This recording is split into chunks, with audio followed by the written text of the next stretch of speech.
I'm Deborah Hanekamp, and I'm a Seeress.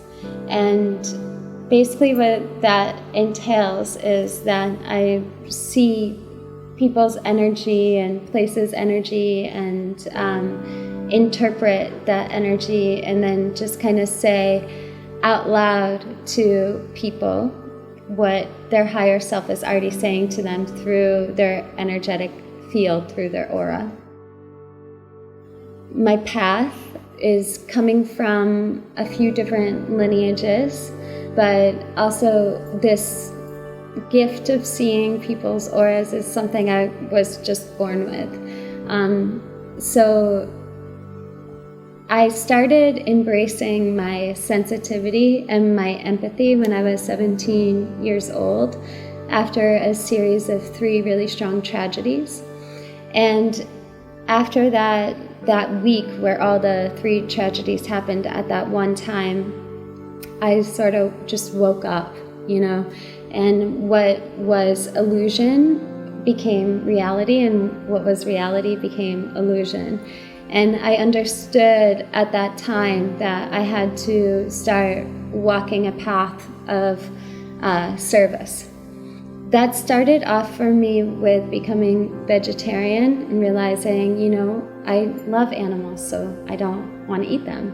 And then also increasing my sensitivity through Zen meditation, and then I got really into Hatha Yoga and Ayurveda, began teaching yoga, began teaching people how to teach yoga, and traveling back and forth to Thailand over the course of 3 years to study Reiki, and also traveling around to different sacred sites all over the world and sort of aligning my energetic vibration with the vibration of these sacred places and the sacred waters, and studying North American herbs and, kind of just mixing everything in, a little yoga here, herbs here, Reiki here, meditation there, And then when I was 24, so this was almost 10 years ago, I opened up my own yoga studio and healing center in Brooklyn, but Williamsburg, Brooklyn. And at the same time, I met my teacher, who was an Amazonian curandero. Actually, in the Amazon, we don't use the word shaman, but in popular culture now, he would be referred to as a shaman. And he was like, okay, you have to come study with me. You're a healer, you have to come study with me. And I was like, no, I don't want to do that, And he kept on coming back, and he was like, no, come study with me. So then I began traveling back and forth to the Peruvian Amazon and all over the world with him, assisting him in ayahuasca ceremonies and learning the sacred song, the Icaros, which I sing in medicine readings, learning how to use them to heal, and then learning how to work with the Amazonian plants, ayahuasca being one of them, but then the other healing plants there as well. And then after 8 years, I received my coronation, which is an initiation to lead my own ayahuasca ceremonies. But I don't want to lead ayahuasca ceremonies. I feel that there's a lot of shadow in that world, and there's a lot of people looking to escape themselves rather than to really look at themselves and really go deep within themselves, and wanting someone else or something else to fix them rather than doing the work within. And so I feel like medicine readings, the work that I do, is almost like an ayahuasca ceremony, but you're not actually drinking ayahuasca. You're just getting like a strong dose of reality, a dose of really your own truth that I just say out loud to you, and also all of the healing and love that you could experience within that sort of ceremony.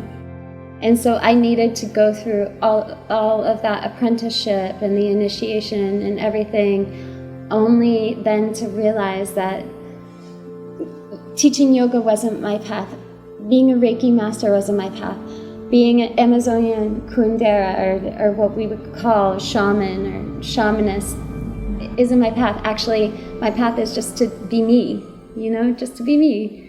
Okay, I'll do that. Traditionally, alchemy would be the process of transforming rougher metals into gold. I feel that it's not something that needs to change so much, or not something that the rougher metal or you could be doing better or doing right. But it's the rougher metal, or essentially you, realizing you already are gold. So it's just awareness brought to the fact that you already are perfect as you are. Nothing needs to be fixed. Nothing needs to be changed.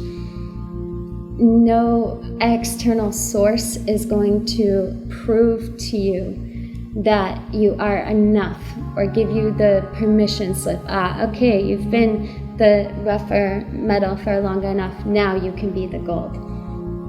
You have to realize that you have the whole universe within you, and yes, it's around you. There's responsibility there for you to shift, to heal, to help others or help the world in any way. You have to understand that you are perfect as you are already. Nothing needs to be changed. The shadow in you is perfect. The light in you is perfect. The acknowledgement of that perfection is what turns you into gold. I think in a spiritual path, we can always be looking for, okay, well, what supplement can I take? What crystal can I use? What massage or yoga pose or form of meditation can help me to obtain this perfection? Because she's perfect and he's perfect and I'm not, and I still have my flaws and my problems, and so I want to do what they're doing. But the thing is that we all have our own different versions of the gold, and everything that we see everyone else doing is within us. It's within us too. And so we just need to act as each other's mirrors and say, okay, I don't need anything. I already am who I am, and that is perfect as it is.